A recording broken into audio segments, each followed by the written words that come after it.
Bonjour, chers téléspectateurs. Nous voici arrivés vers la fin du mois de la femme, dit-on. Et nous allons devoir débattre aujourd'hui sur un sujet qui est très intéressant. Femme, actrice incontournable du développement durable en RDC, mythe ou réalité. Mais avant d'y en arriver, laissez-moi vous présenter les personnes qui sont avec moi pour ce premier panel. D'abord, Madame Joly, juste à ma droite, à ma gauche plutôt, qui est journaliste et membre de la Croix-Rouge, journaliste à la RTNC2, je crois, si je ne me trompe pas. Vous avez à côté d'elle Madame Joséphine Kankolongo, qui est professeure de chimie à l'UNICUN et chef de cabinet du nouveau recteur de l'UNICUN, qui d'ailleurs a été bien reçu par le roi Philippe de Belgique dernièrement. Et ça fait honneur à la RDC et à ses institutions universitaires. Et puis vous avez Madame Hortense, qui est aussi journaliste à la radio du Centenaire, je crois, si je ne me trompe pas. La radio SCC. La radio SCC. Et bon. La radio des églises de Christ au Congo. Justement. Et à ma droite, vous avez le cinéaste Jean Chaka. Mais avant toute chose, il s'est de vous rappeler, chers amis, que ça fait plus de 100 ans que les combats pour les droits des femmes existent. C'est depuis 1909 aux États-Unis où les femmes socialistes ont commencé à célébrer la dernière semaine du mois de février des manifestations pour l'égalité, les droits des femmes. Et arrivé en 1977, je crois, les Nations Unies font de cela une institution que nous connaissons aujourd'hui, le 8 mars, la fête, la journée de la femme, et puis c'est devenu, le mois de mars, c'est le mois de la femme. Avec autant de thèmes, on pourrait vous en donner le nombre de thèmes qu'il y a, et vous vous rendrez bien compte que c'est toujours les mêmes qui reviennent, mais transformés. On fait la tournure et nous applaudissons. Et voilà qu'en 2000, toujours les grands penseurs se sont dit, nous allons définir les objectifs du millénaire pour le développement. Quel beau métier! Et il y avait 8 objectifs.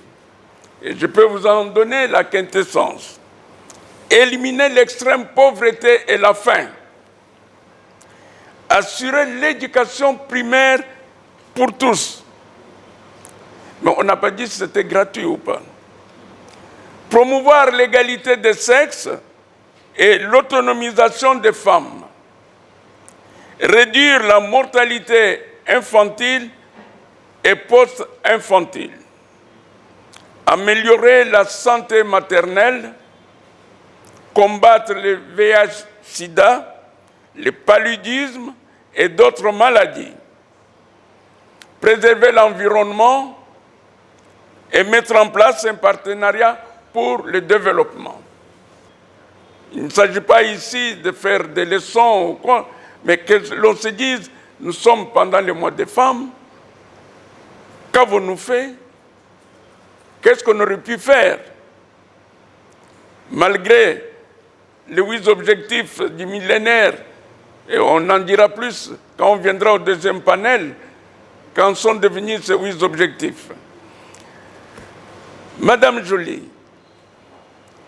la parole est à vous, que pensez-vous?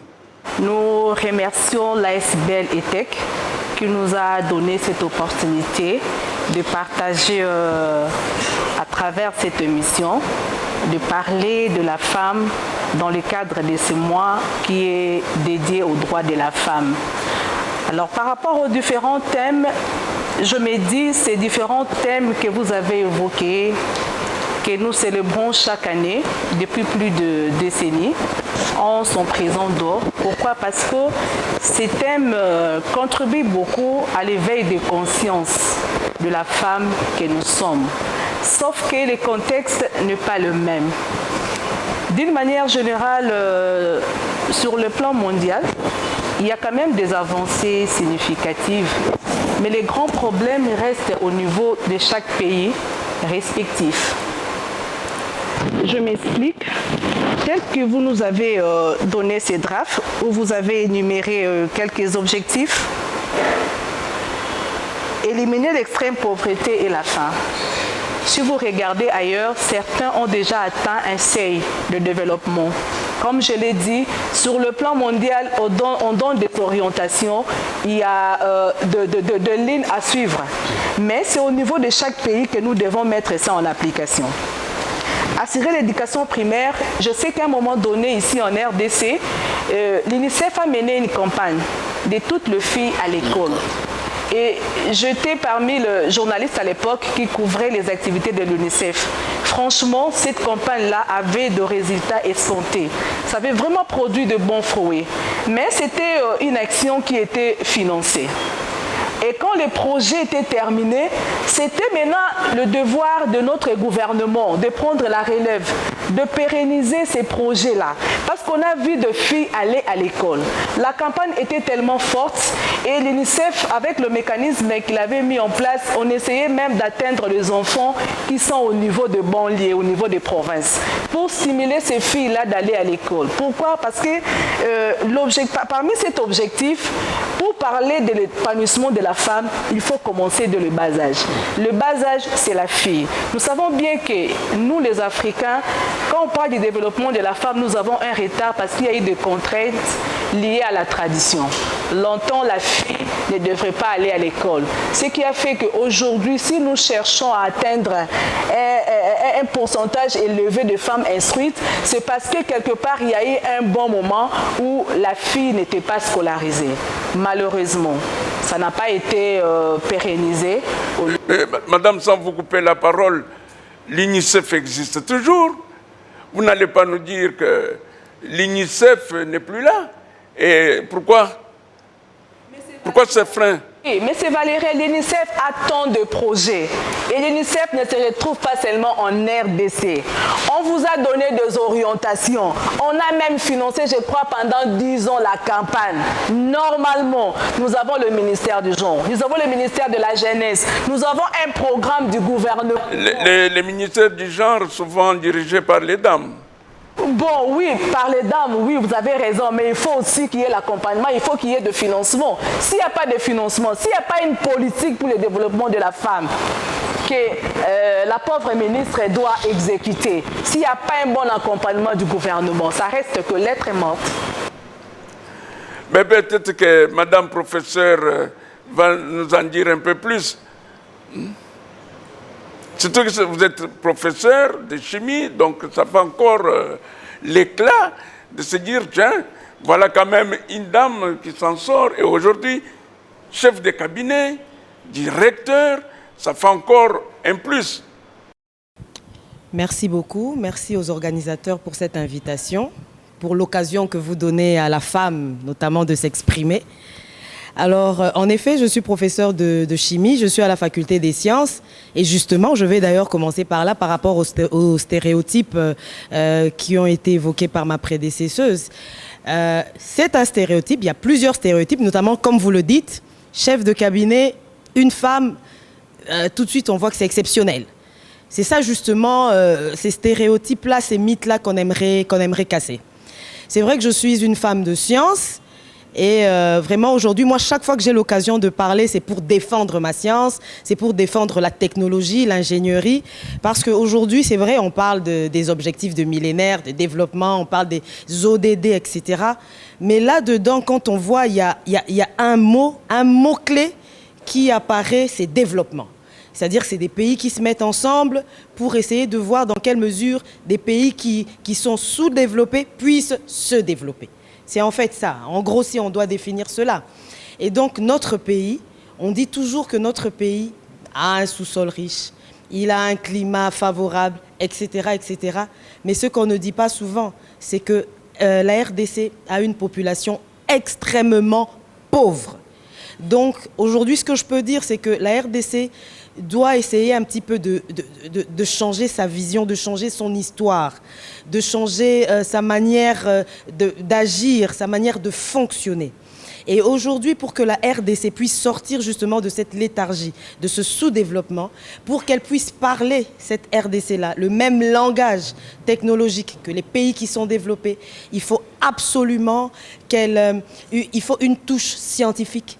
Il faut des voies novatrices. Il faut absolument des technologies adaptées pour transformer justement ces richesses dont on ne fait que de nous vanter depuis qu'on est tout petit. Afin que la RDC aujourd'hui puisse s'asseoir parmi les géants en eau.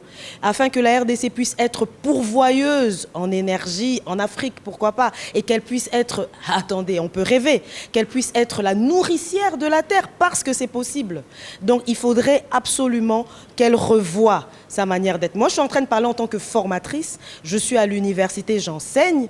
Mais je pense que les enseignements tels qu'ils sont donnés aujourd'hui, ça ne peut pas permettre justement à la RDC de pouvoir décoller. Pourquoi ? Je vais voir dans d'autres pays, par exemple, il y a des facultés comme les sciences humaines, les sciences sociales qui sont en train d'être fermées. Aujourd'hui, nous n'avons plus besoin d'avoir trop de médecins. On en a de trop. Eux-mêmes, les médecins disent il faut qu'on ferme les facultés de médecine. Non, mais il y a des facultés qu'on doit fermer. La parole. Les médecins le disent parce qu'ils préfèrent rester en ville que d'aller dans la campagne. Justement. Moi, je peux parler de mon territoire où il n'y a pas de médecins. Est-ce que vous vous rendez compte? Voilà, je voulais y arriver. Les médecins sont où? En ville. Je voulais y arriver parce que vous m'avez coupé. J'allais dire ceci. Les médecins, ils sont densifiés dans les grandes villes.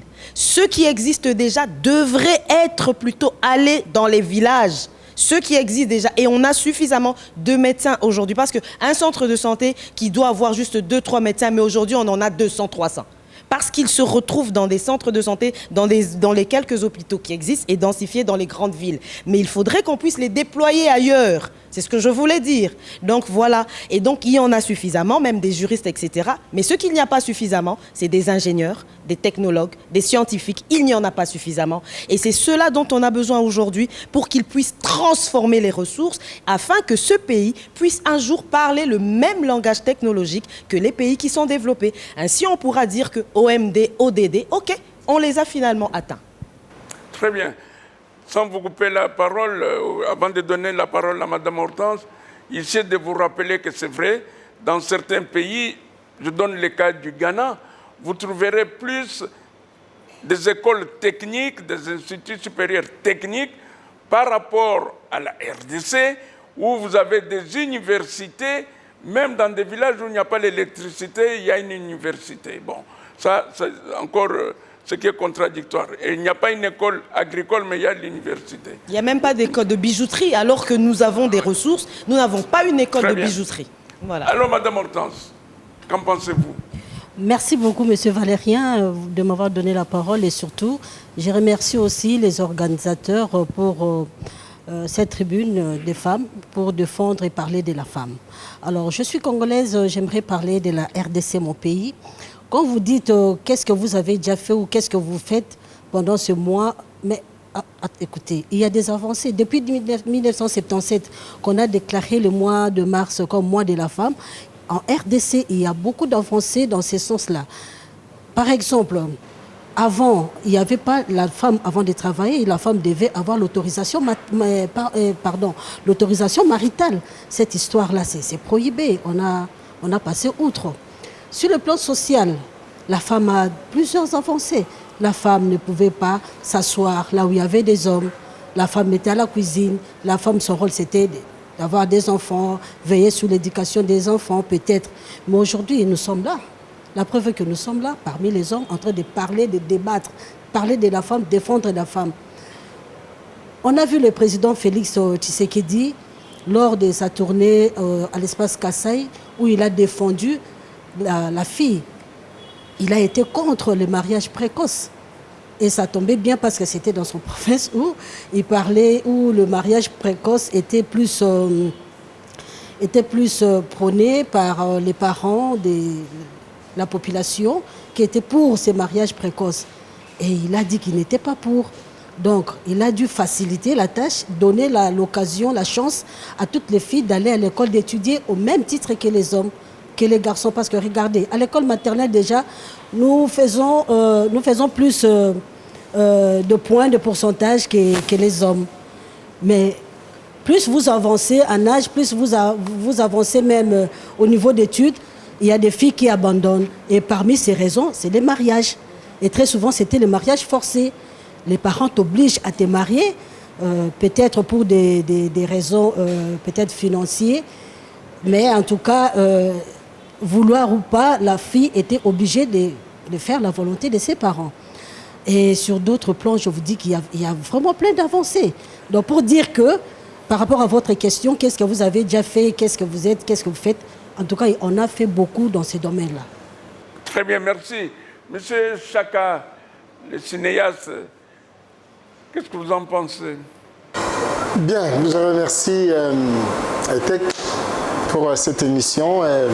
J'ai écouté les moments, je le félicite. Mais j'ai comme l'impression que on a des thèmes depuis plusieurs années et à notre niveau, il y a des avancées dans certains pays où la femme est à l'avant-plan. J'ai fréquenté l'Afrique de l'Ouest, je vois comment les mouvements féministes, les mouvements de l'entrepreneuriat féminin est en train de monter. Parce qu'elles s'unissent, elles se mettent ensemble et elles débattent des thèmes. Or ici, nous débattons souvent, c'est au niveau de Kinshasa. Tout ce que nous disons là, tout ce qu'elles ont dit, c'est au niveau de Kinshasa. À l'intérieur, rien n'est fait. Je viens de faire, il y a quelques années, une tournée. J'étais au Kananga, Mbujimayi, Chikapa, Bandundu, Kikwit, pour parler justement de la violence familiale.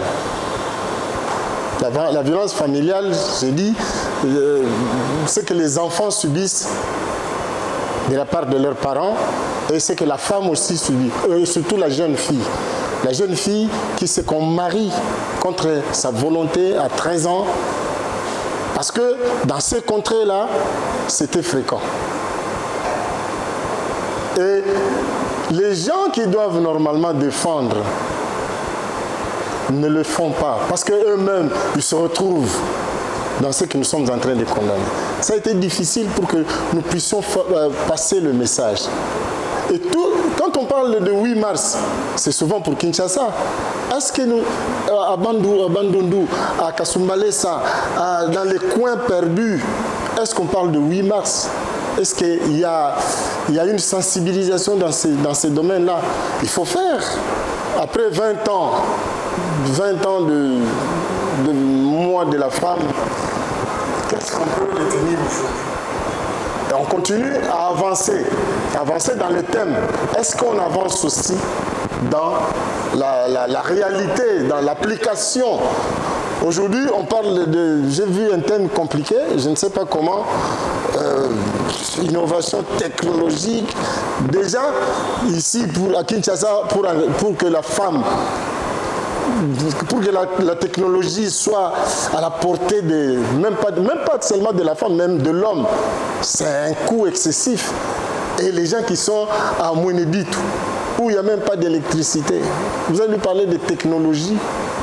Moi, je trouve qu'il y a des thèmes pour les étrangers qui ne peuvent pas tenir avec le Congo. Donc nous devons nous-mêmes déjà, nous battre pour nous développer la femme. Écarter de la tête de la femme du congolaise aujourd'hui, moi c'est nous autres. C'est un contexte, surtout ni moi c'est ni, moi c'est nous autres. Non, il faut que ça monte, que comme moi c'est mon tout. Moi j'ai fait aussi la campagne de la fille à l'école. On a inscrit, à l'époque quand la campagne a commencé, les frais, on avait même supprimé presque les frais pour les jeunes filles. Mais est-ce qu'elles sont allées à l'école? Elles sont allées, mais elles n'ont pas pu tenir. Il y a une sensibilisation qu'on doit faire sur la femme et qui ne doit pas rester Kinshasa. Parce qu'ici, tout ce que nous faisons, c'est Kinshasa. Et on fait des calculs, on parle des avancées par rapport à Kinshasa. Même Kinshasa, aujourd'hui, moi je pense qu'il faut déplacer la capitale. Parce que pour qu'il y ait des avancées à l'intérieur, dans les petits coins, il faut qu'on se déplace. Oui, on déplacera la capitale pour la mettre sur l'océan, mais revenons un peu à la pauvreté. S'il vous plaît, monsieur Valéry. Oui. Oui, madame, allez-y.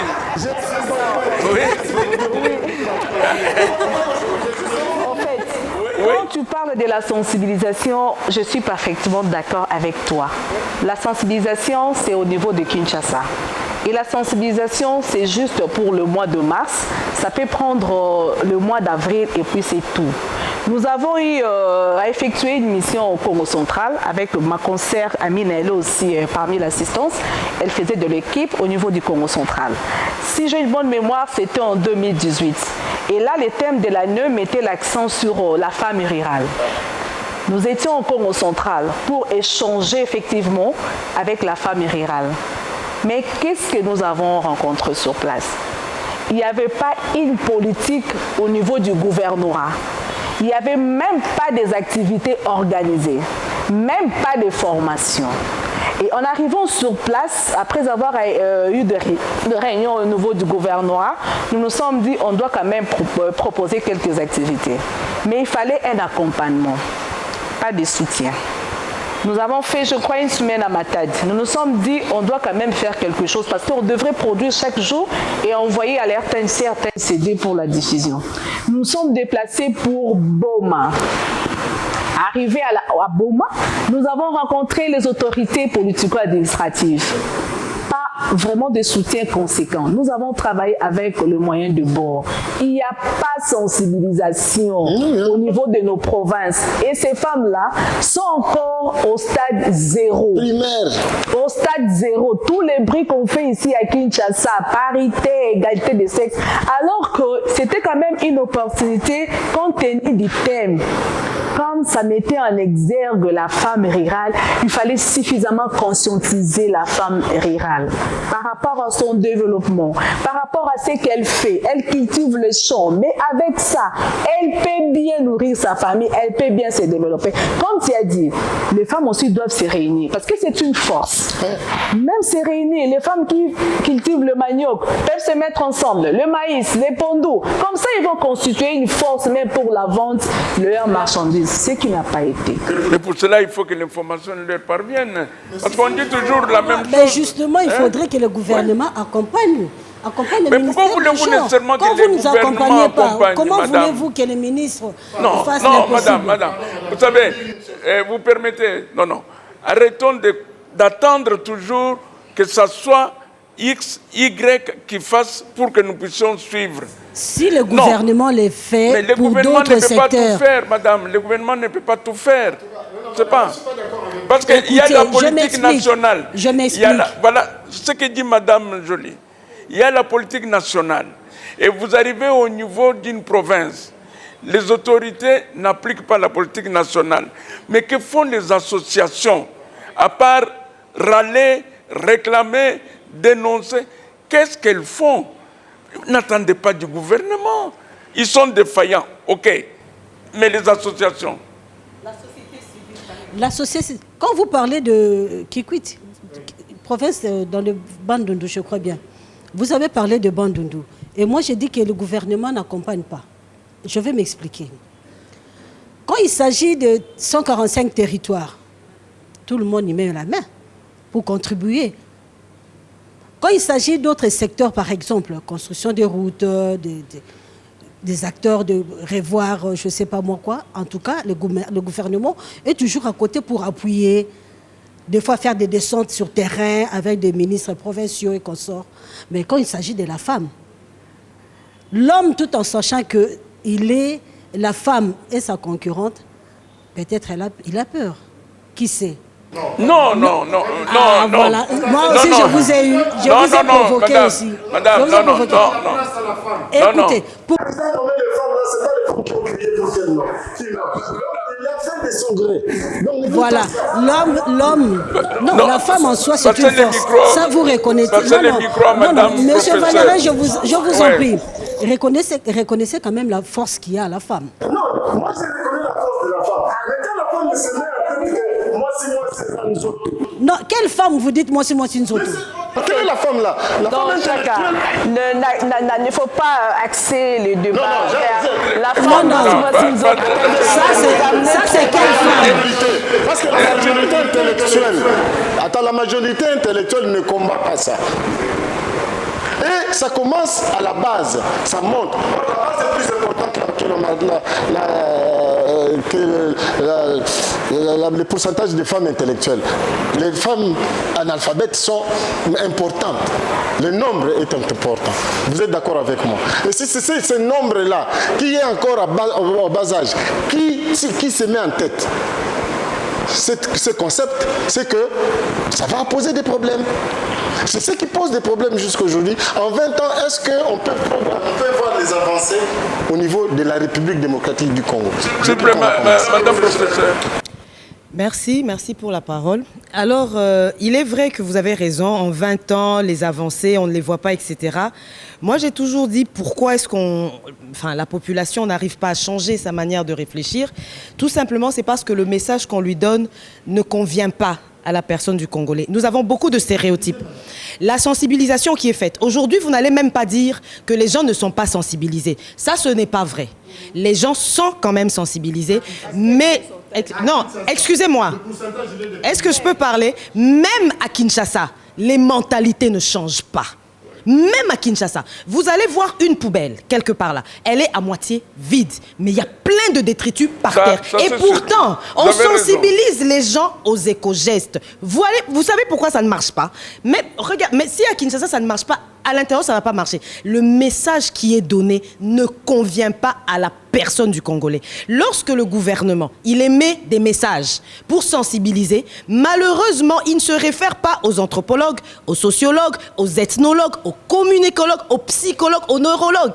Le Kinshasa, le Kinois, pardon, il a une manière propre à lui de réfléchir. On nous emmène toujours, on nous parle de changement de mentalité, on a même tout un département, un service. Mais avec quel message? Des messages copier-coller de l'Europe. On n'est pas des Européens, nous sommes des Africains, nous avons notre histoire, nous avons notre manière de réfléchir, nous avons notre culture. C'est pour cela que comme ça ne marche pas à Kinshasa, comment voulez-vous que ça marche à l'intérieur? Vous dites qu'on ne sensibilise pas, mais nous on venait de Lubumbashi, on était allés à Lubumbashi pour essayer de sensibiliser justement les filles qui sont là-bas, elles étaient émerveillées. On va quand même, mais on le fait avec nos propres moyens. C'est très difficile. Vous dites que la technologie, elle coûte cher, je suis d'accord avec vous. Quel est le pourcentage dans le budget national que l'État met pour la recherche? Moi, aujourd'hui, je dois acheter les solvants pour que mes étudiants fassent les mémoires, etc. Comment voulez-vous que ce pays se développe? La sensibilité, elle se fait, mais en fait, le problème, il est systémique. Il ne faut pas isoler les choses. On a vraiment un problème de système. Le mal est très, très, très profond. Il faut aller vraiment en profondeur pour essayer d'arracher vraiment le mal. On va petit à petit et on monte. Mais si on ne regarde pas la racine, eh ben, en tout cas, ce qu'on verra à la surface, ça ne va pas traîner, ça ne va pas durer. Le message, il est très mauvais. Je suis d'accord avec vous, mais il y a un problème. C'est que les thèmes, j'ai dit tout à l'heure que les thèmes ne conviennent pas à la RDC. Nous devons nous-mêmes essayer de développer. Je ne voulais pas en arriver parce que à chaque fois que j'arrive à ce point-là, M. Valérin et moi, on dit que c'est l'État congolais. C'est un problème politique. Absolument. Nous n'avons pas la politique de notre... C'est pour ça que j'ai dit que la RDC doit changer sa vision, sa manière de voir, doit réécrire son histoire. Pas faire du copier-coller. Non, mais moi je suis d'accord. Pas faire du copier-coller. Ça ne marchera pas. La démocratie à la copier-coller, ça ne marchera pas. Il faut qu'on fasse la nôtre. Qu'on crée quelque chose, genre un milieu de dictature, de démocratie, qu'on change, qu'on invente notre mode de gouvernance. Vous savez, à notre sauce. Madame, inventer notre mode. Oui. Je suis d'accord. On va y arriver. Attendez. Dans un village, développe ça, donne ça à la femme marinière là, qui va le développement. Je vais te parler de la développement durable et tout ça. Oui, papa. Vous savez, le problème est celui-ci. Le Congo, vous n'allez pas vivre isolé du monde. Si tel est le cas, sortez des Nations Unies. Puisque vous êtes aux Nations Unies, là où les thèmes se décident, mais élevez votre voix. Vous n'élevez pas votre voix. Vous prenez les thèmes. Si vous prenez les thèmes de 2023, le Congo a pris les thèmes internationaux de 2023 en y ajoutant sa propre virgule et son thème à lui. Justement, mais je vous rappelle encore une fois de plus, que ce sont les femmes socialistes aux États-Unis en 1909 qui se sont levées pour faire bouger. Alors n'attendez pas du gouvernement. Le gouvernement américain de cette époque n'en voulait pas. Je peux répondre. Alors, vous dites bien qu'on n'attend pas du gouvernement. Le problème, c'est que là, je reviens encore à notre mode de pensée, notre culture. Nous sommes, malheureusement, depuis que nous sommes nés, éduqués à être derrière les hommes, à ne pas parler, à ne pas ouvrir. C'est pour ça que vous verrez même dans un auditoire, on remarquera toujours que c'est plus les hommes qui parlent et pas les femmes. Elles ont peur de parler. Malheureusement, ça fait partie de notre culture. Il y a des stéréotypes. Pas les femmes éthiques, les femmes éthiques parlent. Il y a des stéréotypes. Trop. Non, il y a des stéréotypes qui font que la femme, elle a peur d'aller de l'avant. C'est maintenant qu'on essaie de changer. Là, vous nous donnez quand même le micro. Il y a des changements quand même par rapport à cela. Non, mais que vous donnerez toujours des micros, madame. Ne vous en faites pas. Mais le problème qui est là, c'est que justement, quelque part, on a toujours cette pudeur-là de se dire il faut que l'homme aille de l'avant. Est-ce que nous, on peut se mettre ensemble, qu'on commence à revendiquer? Oui, il faut qu'on le fasse. Absolument. Mais là, c'est quand même, ça prendrait du temps. Il faut qu'on sensibilise. Il faut qu'on apprenne cela aux femmes, qu'on les forme à cela, qu'on le leur apprenne. C'est important. Parce qu'il faut qu'on arrache. Très bien, vous avez raison. Mais tout le monde va rester sur la soif. Dans le sens que on va prendre le deuxième panel et puis on vous invite à rester parce que ce sujet, les dames éthiques devront les traiter tout à l'heure. Donc vous allez y contribuer, sensibiliser. Entre vous les dames, peut-être que on pourra voir aussi les femmes socialistes de 1909, on ne sait jamais. Bon, tout à l'heure, dans les conclusions, je vais recevoir le deuxième panel. Gardez votre intervention. Il y a un point, femme actrice du développement. Si, ça va arriver. Ça va arriver. Ça va arriver, madame, ne vous en faites pas. Donc, merci. Entre parenthèses, premier merci, parce que maintenant je vais recevoir le deuxième panel. Et ça va continuer. Et après, on prendra tout le monde pour les conclusions avec femmes actrices incontournables du développement, mythe ou réalité. Et à ce moment-là, c'est sûr que vous en aurez encore pour longtemps.